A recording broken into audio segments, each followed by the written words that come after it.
All right, welcome everybody to another edition of Garden Hour. We are back after our mid-season break, so it's great to see everybody again.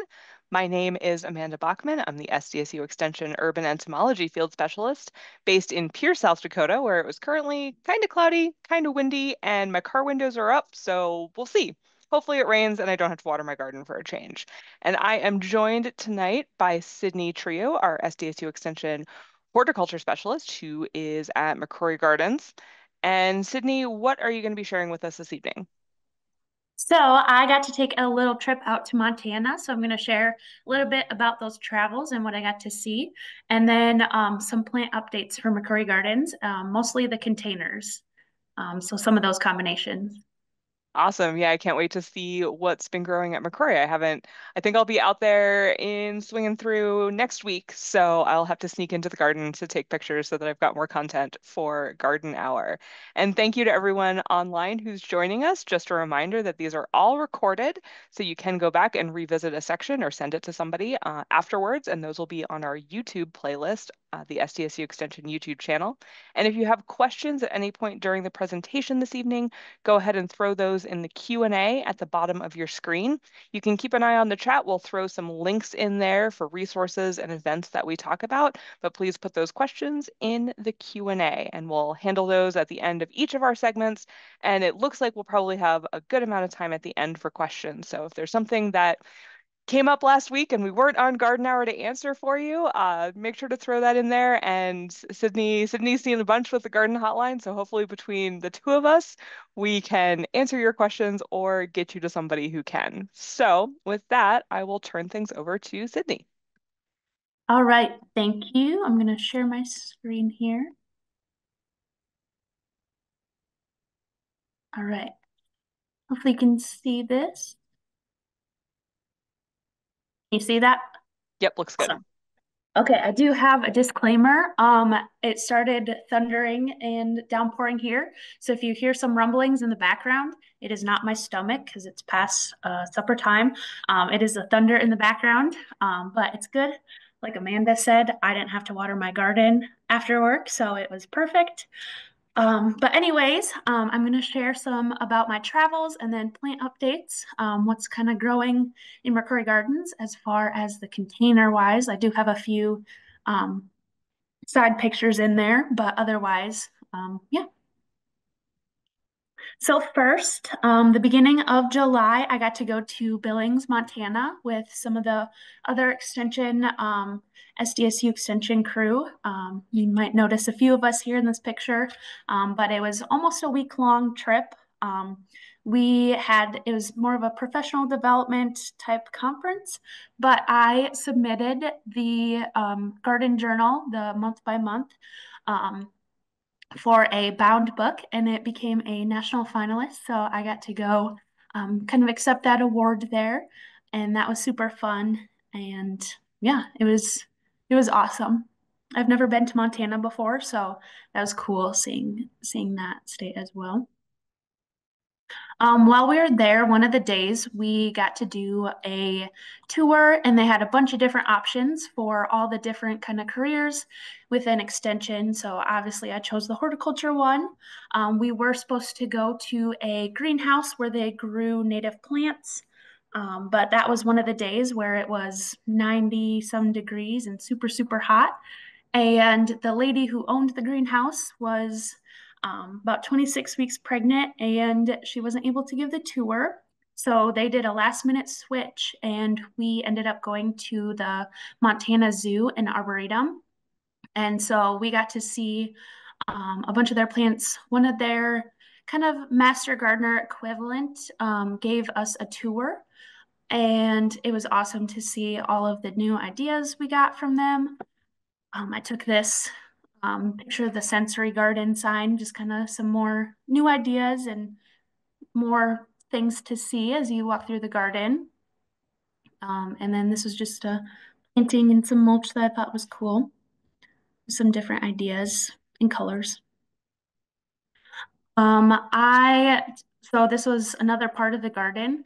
I was thinking of Robin, and I was like, she would love it if she was here because there are so many native plants. And that part was really cool to see as well, in the Arboretum zoo place.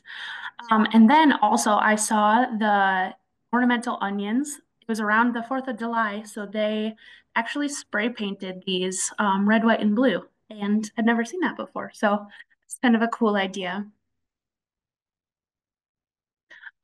Also on that same tour, we stopped at a local berry grower where they were growing all kinds of berries that you can imagine in Montana. They were surrounded by wheat and barley fields, so not a ton of berry growers are there, but they were trying to grow as many berries as they could. They had what they called hascaps, also known as honeyberries, aronia berries. Oh boy, my mind is blanking. More berries that they could grow. They also had a ton of grapes, and they were trying. They actually reached out to the SDSU in Fennel and to kind of see some varieties that grow in South Dakota because sometimes you can have the same varieties grown. But other than that, they had some other plants like rhubarb and then apple trees as well there too. So that was kind of fun to see some of the challenges they face in their region and weather, and then some of their successes as well. And then it was also fun to connect with some of the extension horticulture professionals from other states too. So I think that was a really fun part of the trip as well. I believe Prairie is going to be talking about this in a few weeks, but we just had the SDSU and NDSU Master Gardener Retreat at McCrory Gardens. It was super fun. It turned out awesome, except if you want me to give a tour, just know that it might rain. This was the day that I gave the tour. It was raining. And then the next day, John Ball was giving the tour and it was perfectly sunny. So if you want it to rain, just schedule a tour with me. But otherwise, it was an awesome day and 2 days. And yeah, we got to connect with the NDSU folks some more. So we have the kids visiting here at McCrory each week. We have a few more weeks left. I can't believe the summer is already flying by.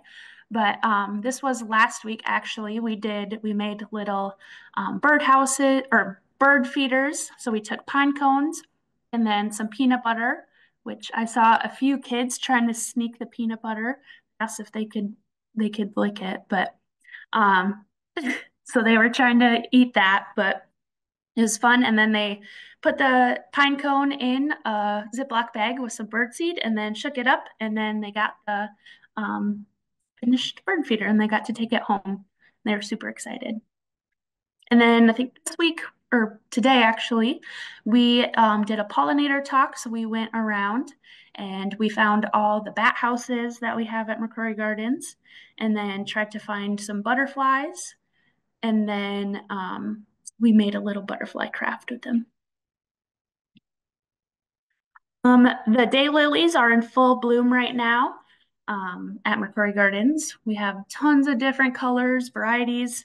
One interesting thing I found out and learned recently, if you break apart the family name, looking at the Greek, so hemero means day and callus means beauty. So you have daylilies, which kind of signifies their day blooming and then they're done.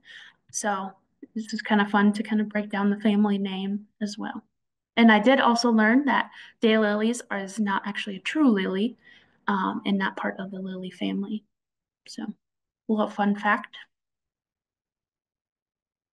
So our grounds or our horticulture director recently just put in the stumpery. So this is a type of garden design where you take old stumps, and you can get the roots of them too, and turn them upside down, and then plant kind of shade-loving plants in between.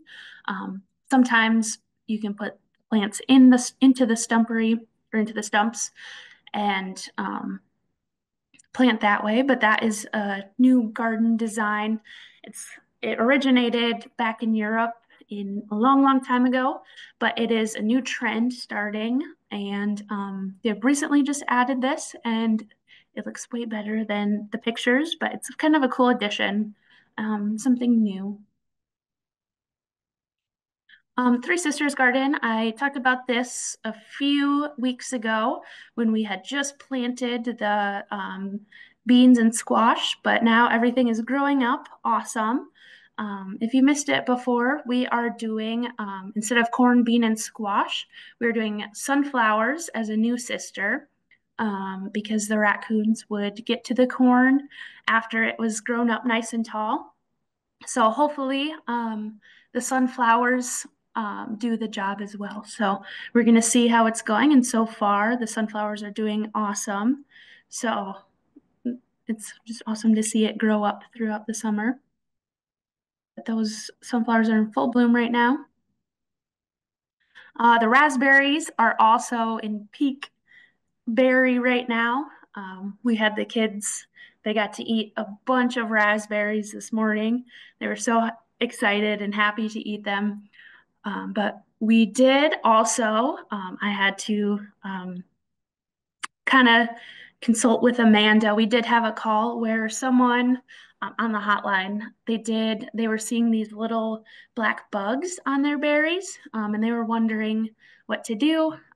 They sent in a picture, and Amanda was able to identify it, and those were the picnic beetles. And what they do, what you have to do to kind of help get rid of them is help or to keep picking the produce, even though it might be overripe. You want to throw it away and keep your garden sanitized to keep those bugs away. So just a pro tip if you see little black bugs on your raspberries. So moving into the containers, we have a few different ones. There are a ton of umbrella plants in some of the pictures I'm going to show you. And the umbrella one is not like the house plant. This one is an annual. So you can see it right here. A really good center filler to kind of fill in and give height. So you'll kind of see that throughout some of the pictures as well. And then on the sides here, we have flowering tobacco, the pink colors, and then treasure flower, also known as gazania, right here in the middle as well. So this is one of the pots. In this hanging basket, and we have several of these hanging on the outside of the porch. We have a variegated inch plant, which is actually a house plant, can most commonly be a house plant. We decided to put those out, and they are doing awesome, overflowing those baskets. And then there's also a begonia in there as well. And they love that shade, and they don't get indirect, or they get indirect light, not direct light. This one, I love this color combination with the dark foliage of the sweet potato vine. And then we have the bright pink petunias and some lighter pink ones, and then the pink spider flower in the middle. And it looks like there's a little bit of the umbrella plant kind of trying to sneak out there too. But I love this combination.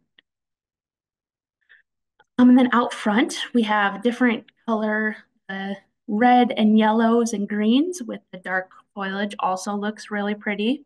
We have the umbrella plant in the middle, some coleus, sweet potato vine, calibrachoa here, some bidens, some lantana kind of, you can see it better in person. Everything's, all the pictures look better in person, but, and then some petunias. So that's an awesome looking container too. This one has some sunflowers in the middle, coleus, petunias, and then some sweet alyssum growing on the sides. This one has the umbrella plant in the middle, some bidens there, the white flowers, lobelia, and then sweet potato vine, petunias, and then a random, I don't know if this was intentionally planted, but it looks like there's a canna there. This one I love with the pink and white geranium, and then we have a white mealy cup sage right there, and then the dichondra, and those fill out pretty nice. This one is a pink corn. I think it's pink zebra corn. There's a breeder in Brookings who actually bred them, and we tested a bunch of them or trialed them out in the Arboretum last year. I think we had some leftover seeds, so we planted a bunch more, and they look surprisingly so good in these containers. Nice filler for the inside. We'll see how tall it gets, but right now it looks pretty awesome. And then some more dichondra, and then snapdragons you can see right there. And then on the side right there, and then a dahlia. This isn't a container, obviously, but I thought this bright color, when you walked past the vegetable garden, we normally try and plant a bunch of pollinators to kind of help attract the bees and butterflies for the vegetables. But we have, I like this color of snapdragons right there. And then we have yellow and orange marigolds. And then the nasturtiums right there, we have orange and yellow as well. And then some zinnias um, over there. But one thing I really like about these nasturtiums, they are nice and compact. I think they're the baby gold and baby variety. So a lot of times nasturtiums can spread like crazy, which is fine if you have enough room. But sometimes if you want them to be more compact, this is the perfect kind. Um, and those are also edible. The flowers are edible. So it's just a nice addition to if you have a smaller space.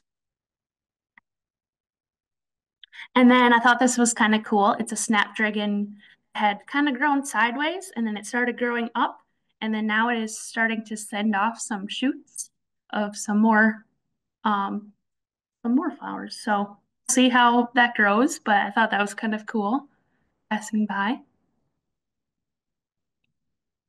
So I will have to update you guys on this one, Lysianthus. I'm super excited for these two varieties. It's a light green and a kind of almost like maroon purple. And this is a really popular cut flower. So they are just starting to bud. So I will have to update you the next time to see what they look like. But I'm super excited about this flower. This one, so I have two more left. This one, we have the umbrella plant in the middle, and then lobelia right there, a type of annual phlox, and then a petunia here. And then I put Go Jacks because it's kind of like SDSU themed.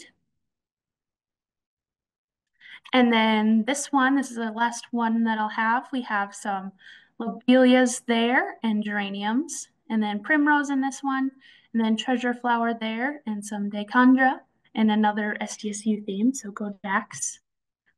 So that's about all I have for the combinations. Like Amanda said, I do see a lot of questions on the hotline. So if you ever have any questions, feel free to send a message to any of us on the hotline and we can help you answer your question as well. All right, and it looks like we don't have any questions popping in just yet, so you get a little bit of a breather. I didn't hear any thunder in the background, so fingers crossed your storm is passing. All right. But yeah, and if folks have questions, feel free to throw those in the Q&A and we'll get to them at the end of my segment. So I'm going to go ahead and share my screen. Okay, so essentially, this is what insects have I been able to take a picture of over the past 2 weeks. And I'm going to start with some bees because I've had a couple questions from folks who are wondering about sort of like bee populations for the season. And I just want to reassure folks that there are bees out there. The one on the sunflower was in my backyard. And then the one on the zinnia was actually from a field trip.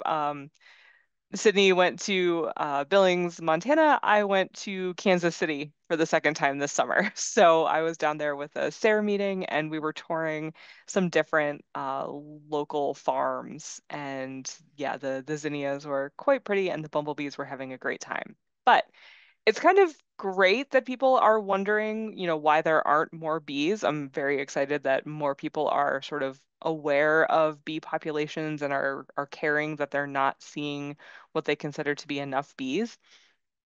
And I will say though that we aren't taking data on bee populations right now, like right this minute.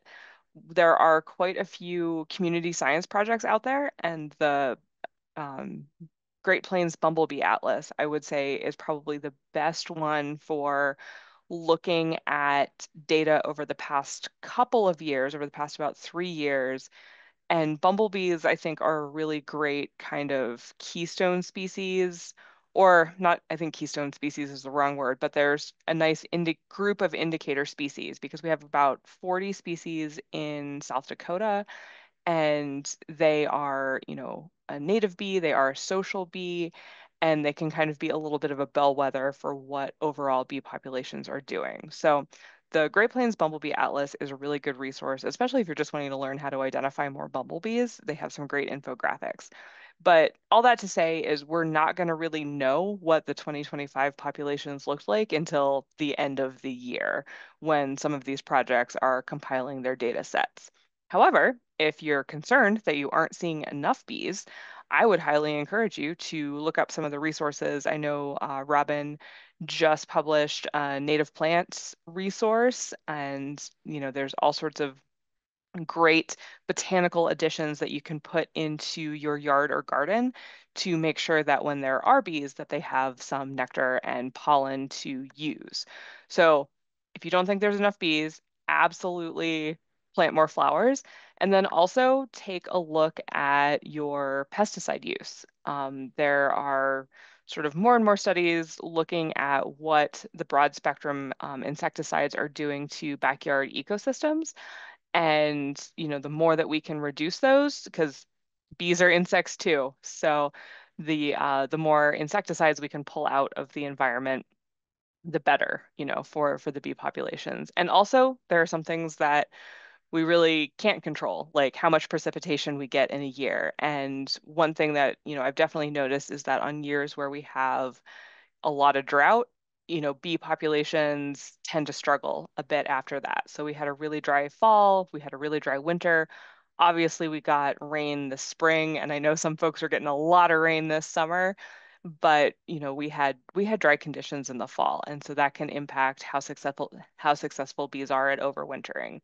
But the good news is that as long as they have host plants available and nesting sites and, pollen and nectar resources, a lot of our bee populations can bounce back. So that is encouraging news. But yeah, if you want more bees, absolutely, put in more bee habitat and, talk to your neighbors, your community gardens, build networks of people that also want to see more bees and are going to be, kind of sad if they don't see enough bees in the spring. Pivoting to some insects that are maybe a little bit more on the pesty side, depending on your perspective. But blister beetles are definitely starting to ramp up in activity as far as the adults being sort of visible and present. I got this, nice silhouette picture in my yard a couple of weeks ago, and they are a beetle. They're just not like shiny, like your sort of stereotypical like, lady beetle or Japanese beetle. They have kind of leathery sort of elytra or forewings. And they get their name because they will exude, essentially like ooze out their blood uh, when they're stressed. So if you handle them, be careful, wear gloves. And that can cause blisters or cause a skin irritation. So they are useful in that their larvae do eat grasshopper eggs. So in areas where you've got a lot of grasshoppers, usually you end up with a lot of blister beetles, and that can be a lot of South Dakota.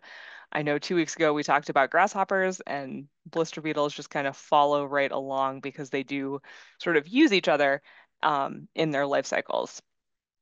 If you are somewhere, in some of our more rural areas of South Dakota, if there are alfalfa fields near you, blister beetles love alfalfa. They really enjoy anything in the legume family. If you've got baptisia in your backyard, you might see them on that. I know when I've been to McCrory previously, I've noticed blister beetles on the baptisia. But yeah, if that alfalfa, when that gets cut, blister beetles are going to be like, huh, I need to go somewhere and find something to eat. And they'll move out of that cut hay. And that's when people can see them kind of migrating into gardens. But yeah, they tend to be a bit of a transient issue. They don't usually take up permanent residence, they just kind of move through. But if you do see them, you can just kind of leave them alone, let them do their thing, knowing that their larvae are helping out with the grasshopper population. But they are an insect that I do not recommend you handle unless you're wearing some protective equipment. So, if you do want to pick them off and drown them, absolutely wear gloves. But yeah, they are just a little bit weird looking compared to some of our other beetles, but you should be aware we've got a couple different species that you might be running into this summer. Also, when I was in Kansas City, this was at an elderberry farm that we toured, and I was just, bopping around, looking around the compost pile and some of the weeds, and I think this was a sunflower. And I saw this very cool assassin bug. So, of course, I took a picture of it. And I figured I'd highlight it this week because assassin bugs are some of our generalist predators that we have in the garden. Also, an insect to handle with care or not at all because they do have pretty prominent piercing, sucking mouth parts that they will absolutely try to stab you with if they are feeling threatened. But these are true bugs, so order Hemiptera, and they are just out there cruising around plants looking for things to stab and to suck out their insides. So they will eat caterpillars, really anything that they can catch.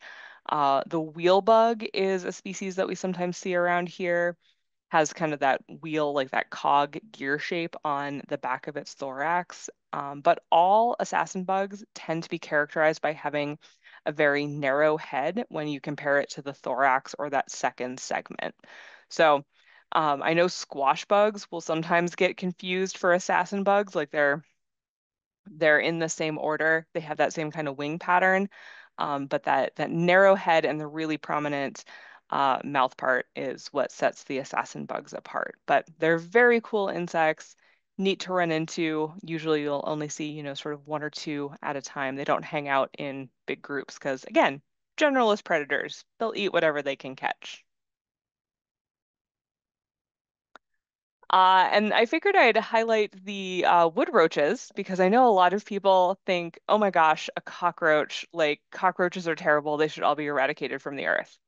Wrong. Of course, I'm an entomologist. I love many insects that other people would, otherwise want to get rid of immediately. But I was moving some of my potted plants in preparation for the storm we got in Pier last night. And as I picked up some of the pots, I found this very shiny, beautiful wood roach underneath.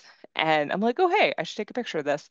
But you can see absolutely looks like your stereotypical cockroach. This one I think is probably a not full size adult because it doesn't have the full set of wings. But these are naturally occurring outdoors. They don't want to live inside. They don't want to feed or reproduce indoors. But you might find them if you've got like a wood pile, or in my case, just under a potted plant. They do like moist environments, but they're just out there helping us, decompose organic matter. But I just wanted to highlight them just so that folks are more aware that cockroaches exist in nature and it's okay. Like they're allowed to live out there. And, they're helping us out as far as breaking down things in the ecosystem. And honestly, this one was like all like fresh and shiny and just, a beautiful, dark brown color and just really quite pretty. So I wanted to highlight the wood roaches. And then some upcoming events. I've got a lot over the next week. If you're in the central South Dakota area or just want to come out to Oahe downstream, we'll be at Little Wings on the Prairie on Saturday, July 19th, and that event is from 9 a.m. until noon. So we'll have a bunch of different agencies, with stuff for kids, information. You can check out the butterfly garden and see what I've added to my box of pinned insects. And then we have a couple field days coming up over the next week around different aspects of specialty crop production. So July 22nd and 23rd, one of them is in the Bruce area, one of them is in the Brandon area, but I'll be out there with Dr. Christine Lang and some others. I'm bringing the SARE resources. So if you're into sustainable ag research and education, I'll have some of that stuff with me. And then I'll be at the Specialty Crops Field Day in Brookings on July 29th. And I know we've got registration for all of those up on our SDSU Extension events page. Pre-registration is, I believe, free for the most part. It just helps us to know how many folks to expect and kind of keep track of. And then, as always, we're ending the season with Insect Fest at McCrory Gardens on September 6th. So lots of stuff coming up. So I'll be on the road, which means Garden Hour will be in the hands of, I believe, Sydney and Robin and Dr. Ball over the next couple of weeks. And then I'll be back in August with, I'm sure, more insect pictures. But with that, I will hop out of sharing. And it doesn't look like we have any questions. So our audience is very quiet tonight. I should have added in earwigs because I had an email from the Sioux Falls office about earwigs. So I'm gonna have to refresh the article on those in the coming weeks. But just, late breaking news for folks on Garden Hour, earwigs are fine. They occur in areas that have had a lot of moisture. So if you're seeing a bunch of earwigs, it probably means that you're one of the parts of the state that has been blessed with rain. So for people like, man, how would I get rid of the earwigs? I'm like, I don't know, pray for a drought. Like it's, oh man, earwigs are one of those things that exist. The faster you get cool with them, like the more you'll be able to enjoy the outside because really they are very rarely doing something that would move them into the pest category. They can sometimes eat healthy plant tissue. They especially kind of like hostas and other things that might be in shady locations with more moisture. But for the most part, they're just out there living their lives, and their biggest sin seems to be that they are creepy looking to most people. So just let the earwigs do their thing. Move your pots around or put them up on pot lifters so you've got air circulation underneath. Like that's going to help not only probably with like root health, but also reduces habitat for things like the earwigs, the wood roaches, the roly-polies, and those other things that you find when you pick up those pots. So yeah, just be cool with earwigs. Like it's not worth trying to kill them, especially because any of the broad spectrum insecticides you would be using to try to get rid of an earwig is going to be bad for the bees. So get cool with the other insects that are out there. Oh, let's see. It looks like we've got a question. Ooh, leafhoppers. Ugh. Yeah, leafhoppers that vector aster yellows. And I'm guessing all the flowers that you've lost have been in the aster family. I gotta like refresh myself on my plant pathology there. Um, but yeah, some of that might be not having the host plants for the aster yellows disease to kind of like get the pathogen sink out of the environment. Because otherwise you're going to run into the same issue too with the leaf hoppers in that a lot of those broad spectrum products are going to be restricted when it comes to applying to plants that are flowering. So that can be really difficult. But that's one that I don't know, Sydney, we might have to put that one in the garden hotline file. And we've got a new plant pathology field specialist starting shortly. So we've got just the people to answer some of these questions, starting with us in the next week. So hopefully we'll grab them for garden hour too. But yeah, um, that one's going to be look up your host plants for aster yellows and focus on things that are not in that. And let's see. We've also got somebody who's in Custer with a terrace garden.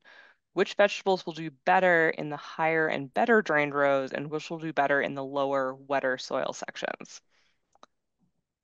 Ooh, I guess I don't know off the top of my head which ones do better. Let's see. I feel like a lot could do good. Hmm. I don't know any that like a lot of wet soil. Do Yeah, I was you? trying to think. I'm like, most of our garden veggies like to be pretty well Well drained. drained. Hmm. That is something I could look up because I have not looked into that as much. Yeah, we don't have, do we have any terraced gardens at McCrory? No, we do not. Okay. Yeah, I was gonna say, I'm like, I've never had to grow in a terrace situation. But yeah, no, that's like that is a really it's a really great question and it's a really interesting sort of, growing technique, especially because yeah, there are a lot of areas in the hills where your backyard might be very steep and, having a terrace situation is like the best way um to get, flat ground to plant stuff. It might be worth considering what you can do to that lower, like wetter section to help improve drainage. Might be a good strategy. Um, and just from like a plant architecture perspective, I would think maybe some of your squashes and pumpkins and things that are going to vine, like you want to put those on the bottom so they're not like on the top, just like covering your entire garden. But I'm an entomologist. What do I know about plants? We have done a herb pyramid before, where we put a bunch of different herbs into a pyramid, and obviously, um, like the top would get wet or dry out, kind of. Um, so I feel like a lot of herbs would do well too. If you're, that's another one. Yeah. Speaking Um, of new horticulture joining us, we have the plant pathologist, but then out in Custer, West River, we are getting a new horticulturist out there too, starting the same time. So hopefully they'll be able to join us on Garden Hour too, um, and have yeah. some West River experience as well. Yes.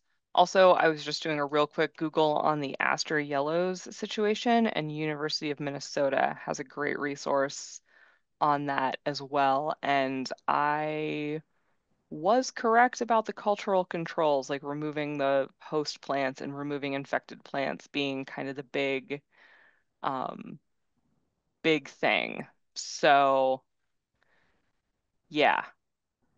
And once a plant is infected, there's no way to sort of cure it. So if you do have infected plants, it's best to remove them and trash them because otherwise they are just a sink for, and it is a phytoplasma. I took plant pathology, but it's been over a decade, possibly pushing two, or at least 15 years. It's been a while. So I was like, is it a virus? No, it's a phytoplasma. But yeah, kind of a bummer of a problem. But yes. Ooh, problems with tomato virus.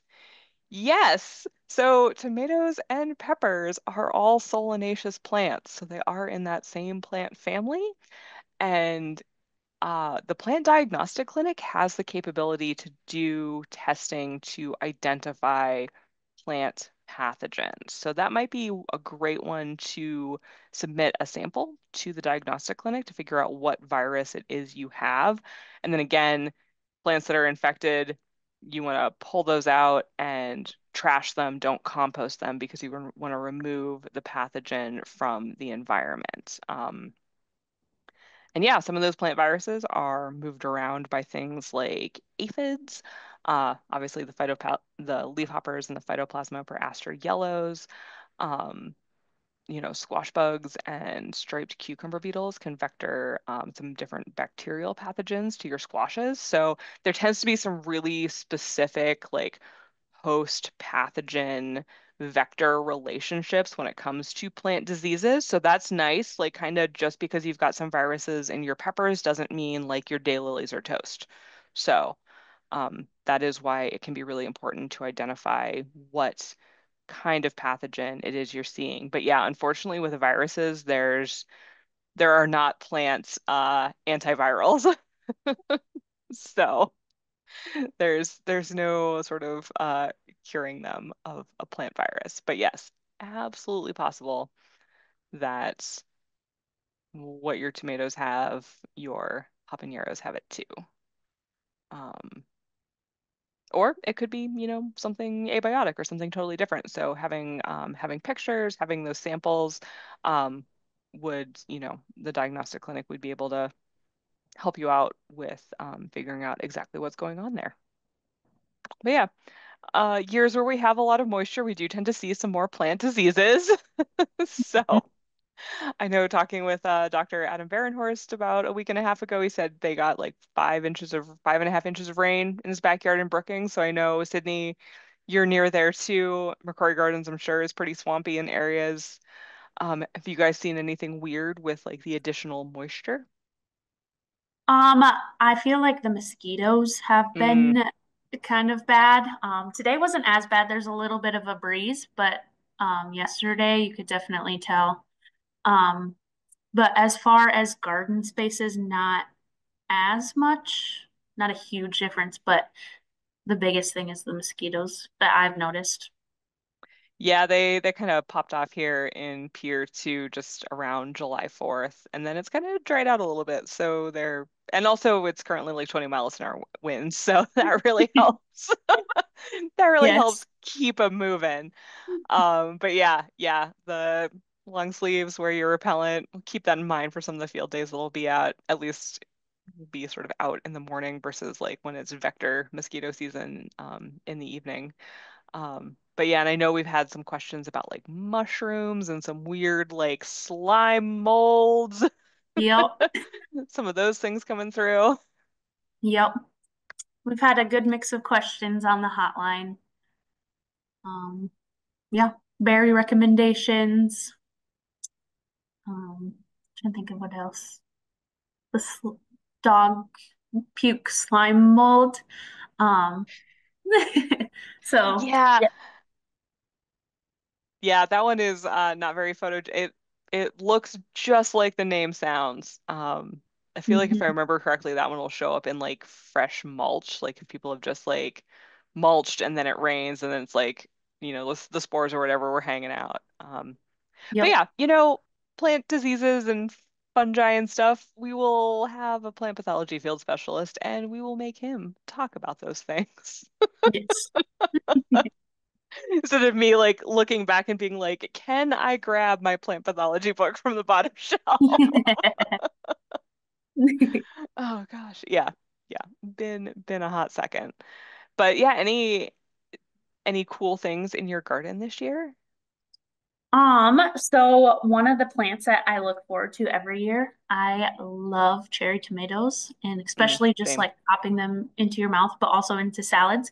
But Hmm. there's a yellow cherry tomato called the Firefly cherry tomato, and that is always one of my favorites. And we always plant that at McCrory.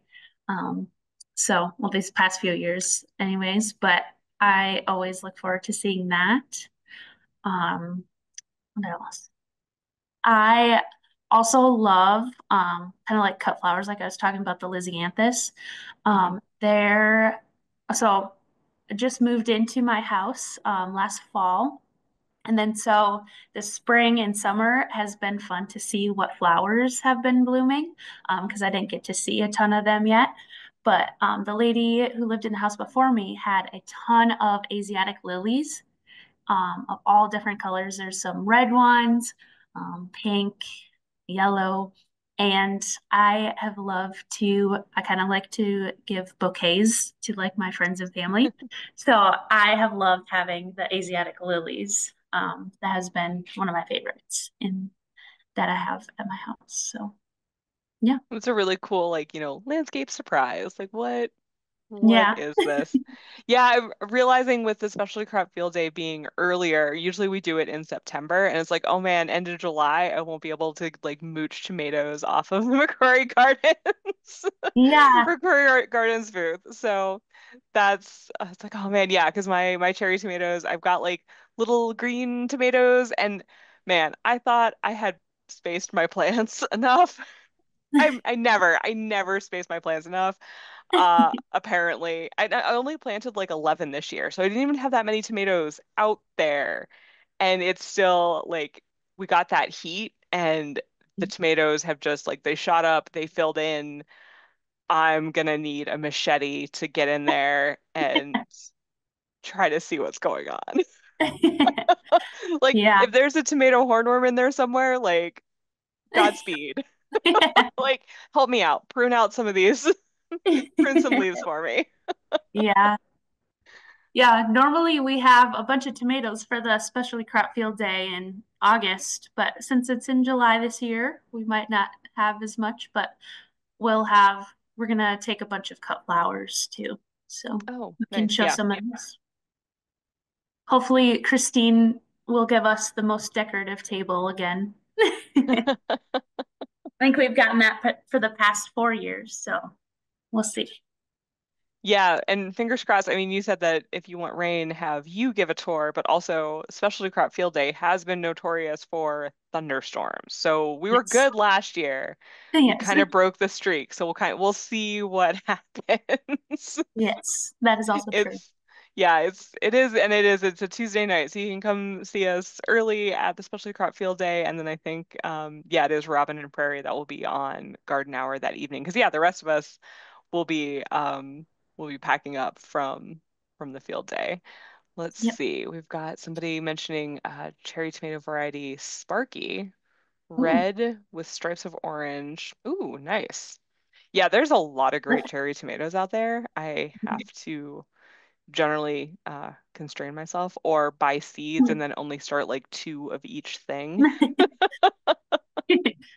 Yes. because otherwise I end up with way too many tomatoes.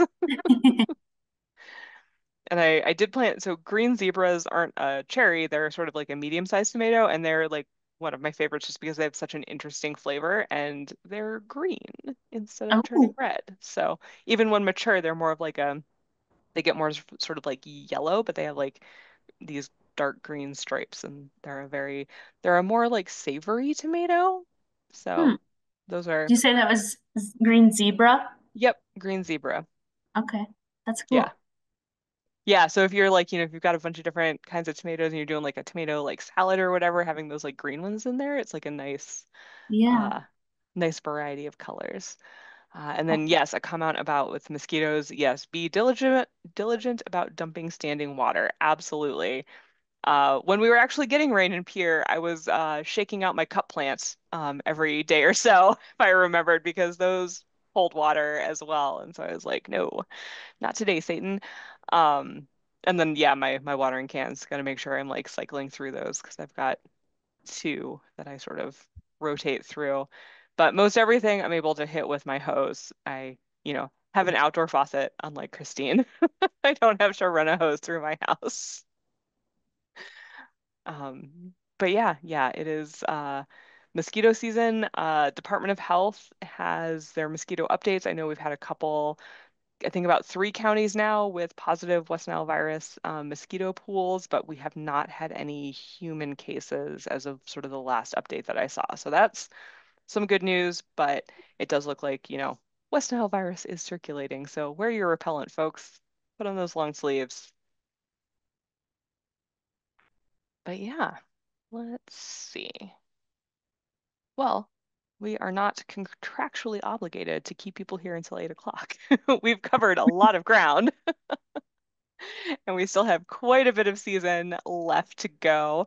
And just as a reminder, folks, we will be here every Tuesday night for the rest of the season until the end of August. So you've got lots of chances to still see us on Garden Hour. Obviously, lots of field days coming up, lots of events. So hopefully we'll see some folks in person. I know especially we kind of end the season and then the Hort building at State Fair, and it's great to see people and they're like, oh, hey, saw you on Garden Hour. Just fantastic. I don't look at the list of attendees all the time, so I don't see all of your names. But we love having you join us. We love getting the questions. And yeah, for the folks who submit the questions about like the aster yellows, the terraced gardens, shoot a note to the garden hotline as well, and we'll make sure to get you some even better answers than what one entomologist can come up with about plant pathology. And we look forward to welcoming some of our new SDSU Extension employees to Garden Hour in the coming weeks. So, Sydney, any final thoughts for this evening? Anything people should be making sure they do in their garden? Something you want them to watch out for? Um, I don't know. I always like seeing different gardens and ideas. So just always share your plants and ideas with others and inspire others to grow. And like Amanda said, keep planting the flowers to keep the bees around. Yeah. Yeah. And if you have something that's really cool and like working well, absolutely share your success stories with us. I sometimes get emails from people that are just like, hey, I saw this cool bug and I wanted you to see it too. I love that. Like, it doesn't always have to be like, what's this problem? We are absolutely here for your garden wins as well. So if you have something that's going really great, let us know. We would love to hear about it and have sort of like maybe one of our garden hour episodes will be some different garden success stories from across the state. So thank you again, everybody, for joining us. Yes, plant more flowers, wear your mosquito repellent, and we'll see you back here next week on Tuesday, July 22nd with another edition of Garden Hour. So until then, happy gardening.